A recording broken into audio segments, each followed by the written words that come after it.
C'était il y a 4 ans, le 16 octobre 2020, l'attentat qui a coûté la vie à Samuel Paty, professeur d'histoire-géographie au collège du Bois d'Aulne à Conflans-Sainte-Honorine. Il avait été poignardé et décapité par Abdullah Anzorov, un jeune homme d'origine tchétchène âgé de 18 ans. Ce crime motivé par la présentation de caricatures de Mahomet dans le cadre d'un cours sur la liberté d'expression avait bouleversé le pays. Le procès juge en ce moment au tribunal de Paris les majeurs impliqués dans cet assassinat terroriste. Et pour en parler, nous sommes avec l'écrivaine et journaliste, auteur du livre Le Professeur, Émilie Frèche. Bonjour.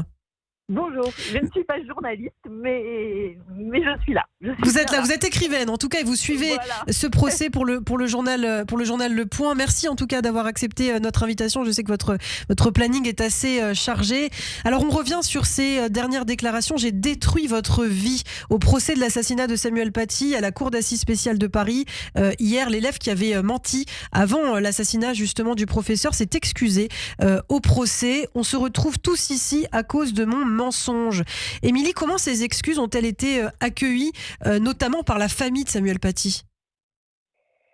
Écoutez, j'ai le sentiment qu'elles n'ont pas pu être bien accueillies parce que ces excuses avaient peu de valeur dans la mesure où cette jeune fille a continué à mentir, c'est-à-dire que en fait, ses propos étaient complètement contraires à ce qu'elle avait dit en audition. Donc, on a vraiment eu le sentiment qu'elle s'était qu'elle s'était déchargée au procès des mineurs l'an dernier pour prendre une peine la plus faible possible, et que hier, où elle intervenait en tant que simple témoin, elle se chargeait au maximum pour alléger la responsabilité pénale de son père. Donc c'était exactement corroboré avec le témoignage de sa mère qui a suivi. Oui. Donc c'était une journée vraiment, vraiment éprouvante où tous les avocats se sont employés à essayer de lui faire dire la vérité, mais c'est ça. Et c'est ce que dit d'ailleurs la sœur de Samuel Paty. Elle est là pour servir un but, elle n'est pas là pour que la vérité soit faite. Comment accepter des excuses de quelqu'un qui ne montre pas de sincérité dans ses propos? Le mensonge, c'est vraiment au cœur de ce procès, hein, Émilie. il est au cœur de ce procès. Je dirais le mensonge, mais aussi la manipulation, parce que le président de la cour d'assises l'a rappelé plusieurs fois. Mademoiselle, vous n'aviez que 13 ans. 13 ans. On voit à la manœuvre surtout un militant islamiste. Je vous invite à lire le papier que je vais publier aujourd'hui sur sa trajectoire militante. Il est rompu à cet exercice. Abdelhakim Sefrioui, hein, c'est ça. Exactement, qui est un proche du Hamas, qui était le fondateur du collectif Cheikh Yassine, qui a été dissous en 2020. Il avait déjà opéré avec exactement les mêmes méthodes au collège Auguste Blanqui à Saint-Ouen en 2011, où il s'était présenté.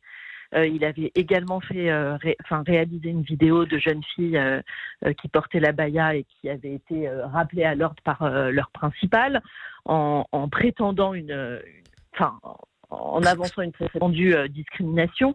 Donc c'était quelqu'un qui était rompu à cela. Et il a trouvé avec Brahim Chnina et cette histoire de caricature, évidemment, une occasion rêvée pour émettre ce qu'on appelle une fatwa numérique. Et le terme, c'est intéressant, ne vient pas de moi, mais de l'avocat de cette jeune fille. Oui, vous dites, en fait, l'avocat de Brahim Chnina dit le professeur n'a pas été assassiné à cause de cette fatwa numérique, mais à cause de sa viralité. C'est ça qui est important, hein. C'est pas l'avocat de Brahim Chnina, mais c'est le conseil de sa fille. C'est ça. De sa fille l'an dernier au procès des mineurs. Et ce qui est formidable, c'est qu'elle s'est désolidarisée de la plaidoirie de son propre avocat, justement pour décharger son père. Ouais. Mais voilà. C'est ça qui est important finalement, c'est à quel point finalement ce mensonge a pris de l'ampleur ensuite sur les réseaux sociaux, à quel point il a été partagé en fait, c'est cette viralité-là. Vous dites l'expression doit être retenue. Oui, évidemment, je veux dire, et on le voit. Enfin, ce que je trouve intéressant aussi dans cette affaire Samuel Paty, c'est qu'elle n'aurait pas pu avoir lieu il y a 10 ans, il y a 15 ans. C'est vraiment la génération TikTok, et c'est de cette fatwa-là et de cette polémique-là autour des caricatures jusqu'à la revendication de l'acte terroriste par Anzorov et de l'exploitation de cette revendication, y compris par les élèves du collège. Vous avez 2 enfants de 6e qui ont retweeté ou repartagé sur leur réseau la photographie de la tête décapitée de leur professeur en mettant des smileys, et ils ont comparu à l'âge de 10 ans pour apologie de terrorisme. Effectivement, il y a une déréalisation du à cause des réseaux, c'est ça, qui est complètement folle. Et il y a 4 accusés, un dans le box et 3 qui comparaissent libres aujourd'hui, qui appartiennent à cette djihadosphère et qui ont glorifié ou encouragé le terroriste à passer à l'acte ou eu des propos radicaux. Et ça nous renseigne sur en fait la réalité de ces réseaux et le fait qu'elles ont des conséquences sérieuses. Et l'incapacité aussi à lutter finalement contre cette menace. Ça, c'est aussi quand même au cœur de ce procès, l'impuissance finalement de notre pays à gérer ce genre de menaces islamistes terroristes. Alors, j'ai fait dans Le Point un papier que j'ai publié en début de semaine, justement, en disant que ce procès n'était évidemment pas celui de nos renseignements intérieurs, mais les failles sont là, effectivement. Ne pas prendre en compte cette menace. Il faut savoir que c'était la première fois qu'une cible était trouvée sur Internet, était cherchée et trouvée sur Internet, donc ça, c'est la grande nouveauté. Il faut savoir aussi que Anzorov était ce qu'on appelle, ce que la DGSI appelle un profil néophyte. 18 ans, jamais passé par la case prison, ne fréquentait pas de mosquée, aucun comportement ostentatoire. Quelques tweets qui avaient été signalés à Pharos, mais avec aucune menace directe contre la France ou contre quelqu'un nommément cité, ce qui aurait permis un suivi. Donc c'est la raison pour laquelle il est passé sous les radars. Il y a 600 signalements par jour. Il y a 25 000 personnes à peu près qui sont fichées sur le fichier des radicalisés. 5 000 qui font l'objet d'un suivi. Et ce n'était pas son cas. Oui. Alors aujourd'hui, on l'a dit, c'est le procès des majeurs, puisqu'en novembre 2023, la justice avait déjà jugé 6 collégiens de l'établissement justement de Samuel Paty où il a été tué. Aujourd'hui, comment se défendre ? Est-ce qu'on les a entendus d'ores et déjà les responsables ? On sait que, vous avez posé la question notamment sur vos réseaux sociaux. Toute la question aujourd'hui est de savoir si Brahim Chnina a agi parce qu'il pensait vraiment sa fille discriminée ou parce qu'il voulait la tête, vous écrivez, de Samuel Paty. C'est toute la question qui concerne la campagne de haine, parce qu'il y a finalement 3 volets dans ce procès. Il y a cette campagne de haine qui est lancée par Brahim Chnina et Abdelhakim Sifrioui. Il y a ensuite les 2 accusés qui comparaissent pour complicité, Azim Epsirkanov et Naïm Boudaoud, qui ont participé à l'achat du couteau, en tout cas qui sont accusés d'avoir participé à l'achat du couteau, du airsoft, et qui ont conduit le terroriste au collège. Et puis il y a ces personnes dont je vous parlais qui font partie de la djihadosphère et qui ont permis de faire le lien finalement. Pour Brahim Chnina et Abdelhakim Sifrioui, oui, toute la question est comment établir le lien entre leur vidéo, qui est pour moi très claire, qui est une fatwa, et l'acte ensuite. Voilà. Mais aujourd'hui, il se victimise. C'est comme ça qu'il présente les choses. La ligne de défense est très claire. Elle est nous sommes des lanceurs d'alerte. Nous avons lutté contre l'islamophobie. Et remettons-nous dans le moment des faits. Il y avait des politiques, des gens qui ne sont pas des islamistes, qui ne sont pas des radicaux, et qui marchaient dans la rue contre l'islamophobie. Et donc, Brahim Chnina a cru sincèrement que sa fille était discriminée. Et donc voilà, mais ça ne tient pas 2 secondes, parce que je ne connais pas un parent normalement constitué qui met son professeur sur les réseaux sociaux en demandant à ce qu'il soit viré parce qu'il a montré des dessins à sa classe. Enfin, je veux dire, il peut nous raconter ce qu'il veut. Ça ne tient pas 2 secondes.